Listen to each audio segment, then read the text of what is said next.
আসসালামু আলাইকুম বন্ধুরা, আপনারা অনেকেই হয়তো ইতিমধ্যে জেনে গেছেন যে এই মাসের 22 তারিখেই কিন্তু Samsung Galaxy S25 ultra launch হবে। এই স্যামসাং গ্যালাক্সি S25 আলট্রার কিন্তু অলরেডি অনেকগুলো লিকস এন্ড রুমার্স বের হয়ে গেছে, হয়তো ইতিমধ্যে আপনারা অনেকে জেনে গেছেন। বাট যারা এখনো জানেন না তাদের উদ্দেশ্যে বলতেছি, এই S25 আলট্রাতে কিন্তু গত বছরে S24 আলট্রার তুলনায় অনেকটা চেঞ্জ আসছে। আর সেই চেঞ্জগুলো কি হবে, আর S24 আলট্রার তুলনায় S25 আলট্রা কতটাই বা আপগ্রেড হলো, সেটাই আমরা জানবো আজকের ভিডিওতে। শুরুতেই ডিজাইনের কথা যদি বলি, তাহলে ডিজাইন সেক্টরে কিন্তু খুব বেশি একটা চেঞ্জ নাই S24 আলট্রার তুলনায়। মেইন যে চেঞ্জটা আসছে সেটা হলো S24 আলট্রাতে যেখানে বক্সি শেপের ডিজাইন ছিল, সেখানে S25 আলট্রাতে বক্সি টাইপের না দিয়ে চারপাশে রাউন্ড ডিজাইন করা হয়েছে। তবে এই চেঞ্জটা আশা করি সবার কাছে ভালো লাগবে, কারণ চারপাশে রাউন্ড ডিজাইন থাকার কারণে হাতে গ্রিপ করতে কিন্তু সুবিধা হবে, যেটা সাধারণত আমরা আইফোনের ক্ষেত্রে দেখে থাকি। তবে S25 আলট্রাতে কিন্তু বেজেলটা আগের থেকে আরো বেশি ন্যারো করা হয়েছে। আর এই ফোনের ফ্রন্ট আর ব্যাকে যে গ্লাসটা ব্যবহার করা হয়েছে সেটা হলো কর্নিং গরিলা গ্লাস আর্মার। এই Corning gorilla glass armour protection থাকার জন্য এই S25 আলট্রা কিন্তু যথেষ্ট ডিউরেবল একটা ফোন হবে। তবে সাইডে যে ফ্রেমটা ইউজ করা হয়েছে সেটা হলো টাইটানিয়াম গ্রেড 5 এর একটা ফ্রেম, যেটা গত বছরে গ্রেড 2 থেকে আপগ্রেড করা হয়েছে। আর এই নিউ জেনারেশন টাইটানিয়াম ফ্রেমের জন্য S25 আলট্রা কিন্তু আরো অনেক বেশি প্রিমিয়াম ফিল হবে S24 আলট্রার তুলনায়। তবে আগের জেনারেশনের মতো এখানেও IP68 এর রেটিং দেওয়া হয়েছে। আমার মনে হয় IP69 এর রেটিংটা দিলে ভালো হইতো, কারণ বর্তমানে প্রত্যেকটা ফ্ল্যাগশিপেই কিন্তু IP69 এর রেটিংটা দেওয়া হইতেছে। আর ডিসপ্লে সেকশন এই ফোনটাতে থাকবে আগের মতনই 6.8 ইঞ্চের একটা ডাইনামিক LTPO অ্যামোলেড ডিসপ্লে। এই LTPO অ্যামোলেড ডিসপ্লেটা সেকেন্ড জেনারেশনের হবে, আর এটাতে রিফ্রেশ রেট হিসেবে থাকবে 120 হার্টজ, এবং এখানে HDR10+ এর সাপোর্ট তো থাকবেই, সাথে 2600 নিটসের পিক ব্রাইটনেস থাকবে, যেটা কিন্তু বলা যায় S24 আলট্রার মতনই। সো আমার মনে হয় এখানে একটু আপগ্রেড করা উচিত ছিল স্যামসাং এর। আর এটি কিন্তু হবে 2K রেজলিউশনের একটা ডিসপ্লে, সাথে অলওয়েজ অন ডিসপ্লে তো থাকবেই।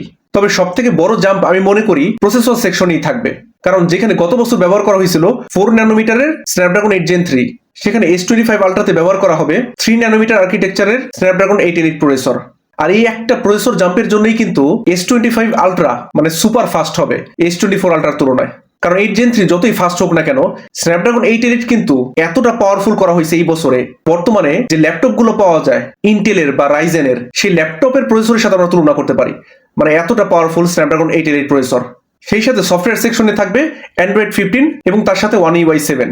এবং One UI 7 এর যারা বেটা ভার্সন দেখছেন তারা দেখছেন যে One UI 7 কতটা পলিশড আর কতটা মডার্ন করা হয়েছে।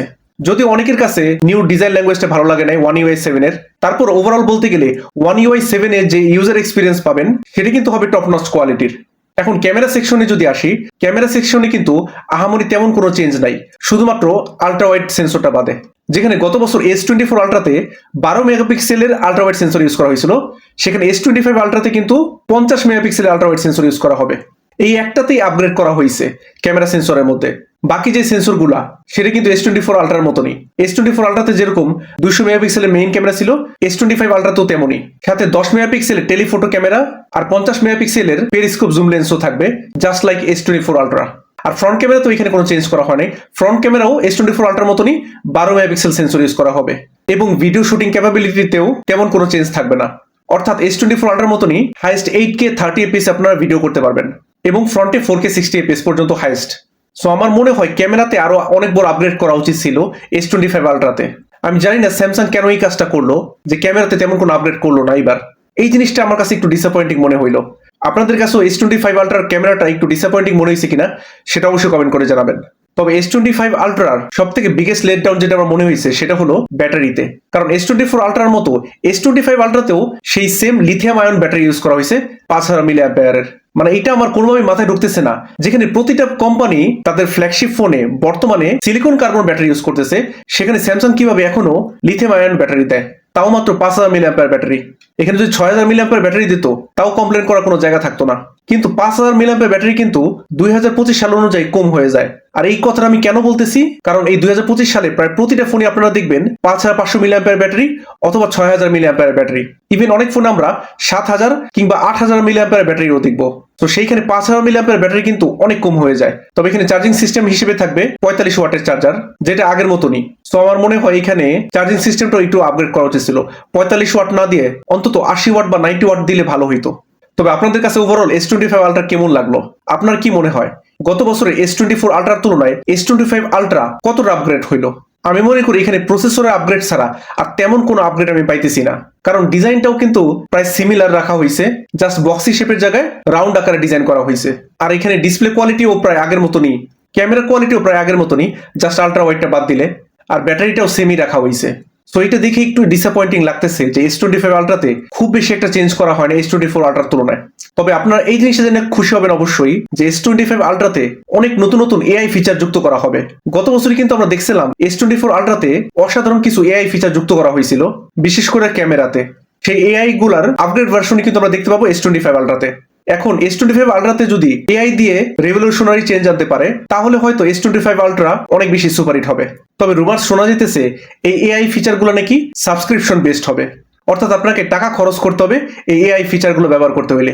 আর সত্যি যদি সাবস্ক্রিপশন বেসড হয় S25 আলট্রার এআই ফিচারগুলা, তাহলে আমার মনে হয় এটা ইউজারের জন্য ভালো হবে না, কারণ আমার মনে হয় না এমন কোনো ইউজার আছে যারা টাকা দিয়ে এআই ফিচার পাইতে চাবে।